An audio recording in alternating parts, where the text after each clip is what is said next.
Today, we meet the antagonist.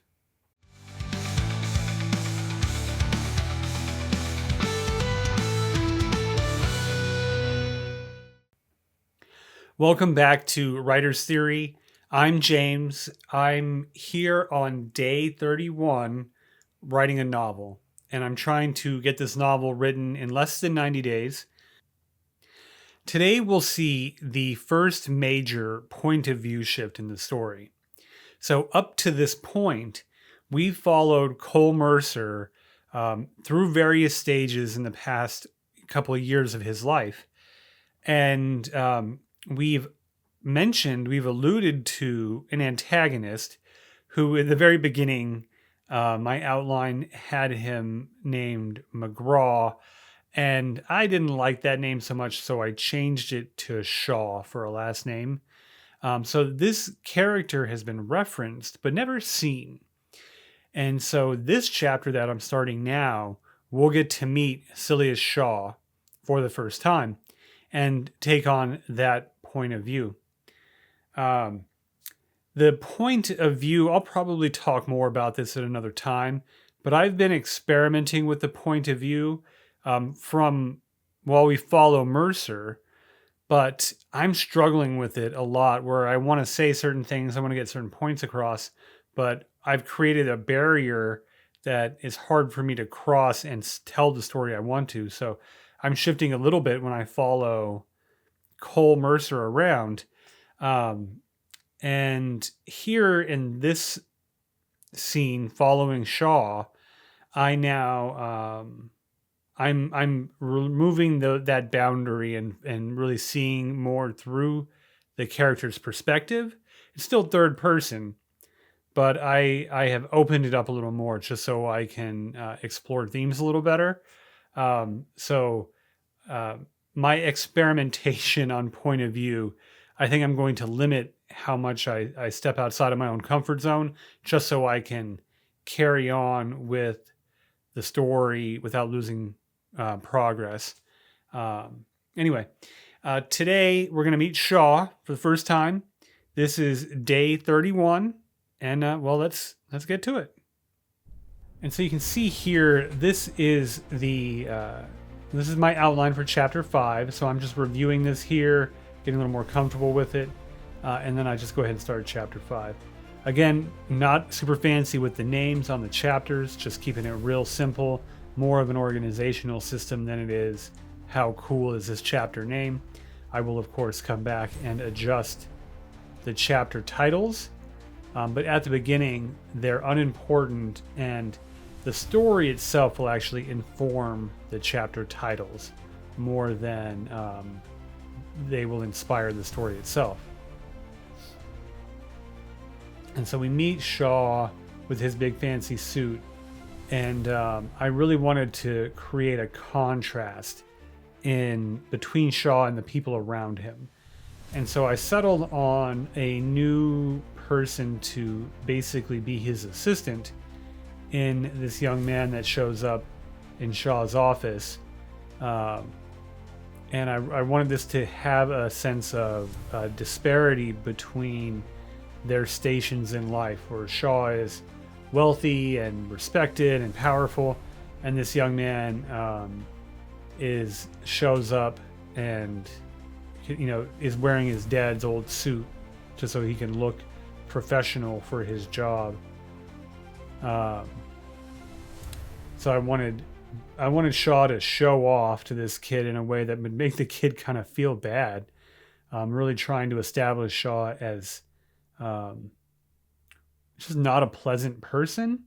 I still intend to explore his character, but I wanted to set him in a certain light right away.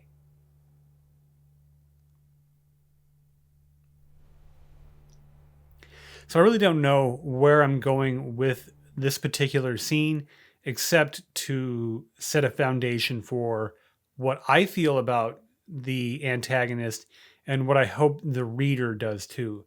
So I want him to be competent and a capable villain, and I certainly want him to be unlikable on some level too. So we kind of feel a need for justice to be dispensed upon him. Not that he won't become a more complicated character and have his own motivations and reasons we try to understand this character, but I did want him to be a jerk. So that was my effort here. Let's see how much I was able to accomplish that. And so here I'm really focused on the descriptions and trying to keep it evident that everything in his office is very nice and would cost a lot of money. And wanted that to really be the theme here. And so we learned that the young man's name is Patty. But of course he didn't ask for that right away. Shaw had to make him jump through some hoops and show him that he's poor before asking him what his name was.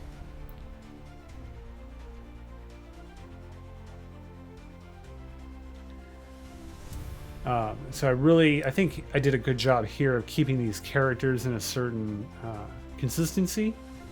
But really it's just Shaw talking at Patty this whole time. And so here he's being kind in a way that's insulting to the young man.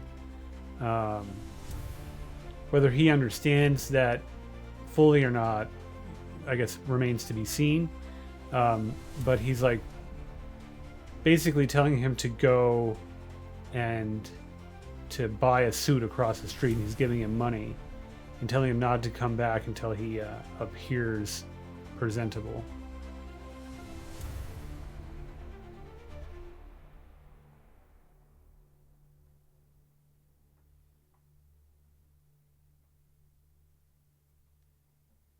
And so he's got this emotional reaction, but we're not quite sure if it's because of the generosity that Shaw has just demonstrated, or if it's because he feels insulted, honestly, for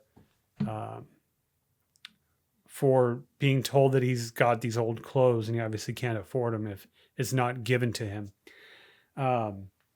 So I like that interaction. I think I established Shaw right away as a well-to-do, powerful person who has no problem sharing that fact with people. So this was my aim here was all character development, and in a way that I'm demonstrating it. And that's the best way to have your readers learn about your characters is through their actions. Because if we just say that, if I were to just say Celia Shaw is a wealthy jerk, well, that really doesn't mean anything, right? We have to see the actions that demonstrate that description. So that was my intent here. Set a foundation for this character. I introduced a character I didn't expect in the young man, who I think will play a greater role later in the story. So laying the foundations for my antagonist. I think I did a good job of that. Let me know what you think. Did I do a good job of setting that antagonist up? So let's do today's line of the day. Since it seems the last time your suit was cleaned was when your daddy wore it, we can't have you hanging about the place. Like this line encapsulates that disparity of wealth and station in this town, where he can flip a coin at the kid, have him go buy clothes that are nicer than he's ever owned, and just shoo him out of his office. This line is great for demonstrating the character traits that I want to come across, and have a socioeconomic message with it as well. So like that line for that reason. It goes back to what I wanted to do in this session of writing. So tell me, like, when you're writing a story and you introduce your antagonist, what are your priorities? What are you trying to do that first scene when your bad guy shows up? So just leave me a note in the comments. Let me know what your writing techniques are in this regard. So that's day 31. Started a new chapter. Real excited about it. And we are going strong.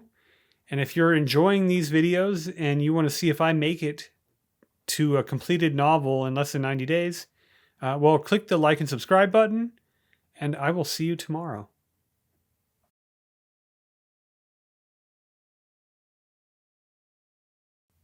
Today we'll see the biggest, nope. Since it seems the last time your suit was cleaned was when your daddy wore it. We can't have you hanging, wow, come on, man. I wrote this. I think I'd be able to say it.